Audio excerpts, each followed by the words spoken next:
സ്നേഹത്തോടെ ചേർത്ത് നിർത്തുന്ന പുരുഷന്മാരെ അഭിനന്ദിക്കുകയാണ്. ഇതിൽ ഞാൻ സജിൻ ടോപ്പിനെ ശരിക്കും അഭിനന്ദിക്കുകയാണ്. കാരണം നമുക്കെല്ലാവർക്കും അറിയാം, Rima Kallingal was a very talented artist. പുള്ളിക്കാരിക്ക് ഒരുപാട് സിനിമകൾ വന്ന് കത്തി ജ്വലിച്ച് ഗ്ലാമറസ് ആയിട്ട് ഒരുപാട് സിനിമകളിൽ അഭിനയിച്ച് ഒരുപാട് അവാർഡുകൾ നേടിയിട്ടൊരു നടിയാണ്. സ്ത്രീകൾക്ക് വേണ്ടി മുന്നിട്ടിറങ്ങിയപ്പോൾ WCCക്ക് വേണ്ടിയും അതിജീവിതയ്ക്കും വേണ്ടി ഇറങ്ങി തിരിച്ചപ്പോൾ അവർ ഒറ്റപ്പെടുത്തി കളഞ്ഞിട്ടുള്ള ഒരു സമൂഹമാണ് നമുക്ക് മുന്നിലുണ്ടായിരുന്നത്. ഒരുപാട് വർഷം അവർ സിനിമയിൽ നിന്ന് മാറി നിന്ന് അവർ അവർക്ക് ഇഷ്ടപ്പെട്ടുള്ള നൃത്തത്തിലേക്കും നാടകാഭിനയത്തിലേക്കും അവർ പോയി.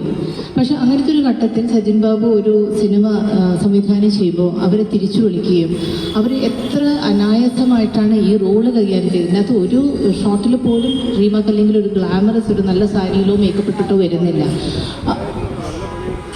നല്ല ചെയ്തിട്ടുണ്ട്. എനിക്ക് ചോദിക്കാൻ വന്നിരുന്ന 2-3 കാര്യങ്ങൾ. ഒന്ന്, ഗാന്ധിജിയുടെ ആ ഇൻസിഡൻറ്റ് ട്രൂ ആയിട്ടുള്ള ഇൻസിഡൻറ്റ് തന്നെയായിരുന്നോ?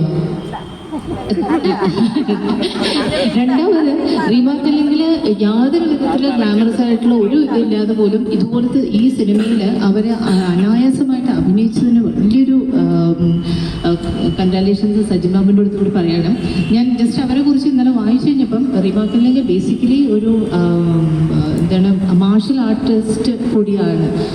മറ്റേ Korean martial artist plus Manipuri plus kalari വരെ അവർ പഠിച്ചിട്ടുണ്ട്. പിന്നെ ഡാൻസ് അവരുടെ കട്ടകാണ്. അതുകൊണ്ടുകൂടിയായിരിക്കാം അവർ ഇത്ര ഇതായിട്ടത് അവർ ചെയ്തിട്ടുള്ളത്.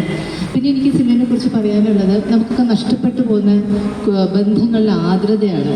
ആ അമ്മയും മകളും തമ്മിലുള്ള ആർദ്രത, ആ റീമ കല്ലിങ്കൽ ഓരോ പ്രാവശ്യം അമ്മ എന്ന് പറയുന്നത് വിളിക്കുമ്പോൾ ഉള്ളൊരു നമുക്ക് നമ്മുടെ ജീവിതത്തിലൊക്കെ പലപ്പോഴും നഷ്ടപ്പെട്ടു പോകുന്നൊരു സാധനം. അത് കേൾക്കുമ്പോൾ റീമ ഇതിൻ്റെ അകത്തുള്ള കഥാപാത്രം അവരുടെ ജീവിതം ഹോമിച്ച് അമ്മയ്ക്ക് വേണ്ടി അവർ സാക്രിഫൈസ് ചെയ്തു എന്ന് എനിക്ക് തോന്നിയിട്ടില്ല. ഒരു സ്നേഹം കൊണ്ടാണ് അവർ ആ അമ്മയുടെ കൂടെ നിൽക്കുന്നത്.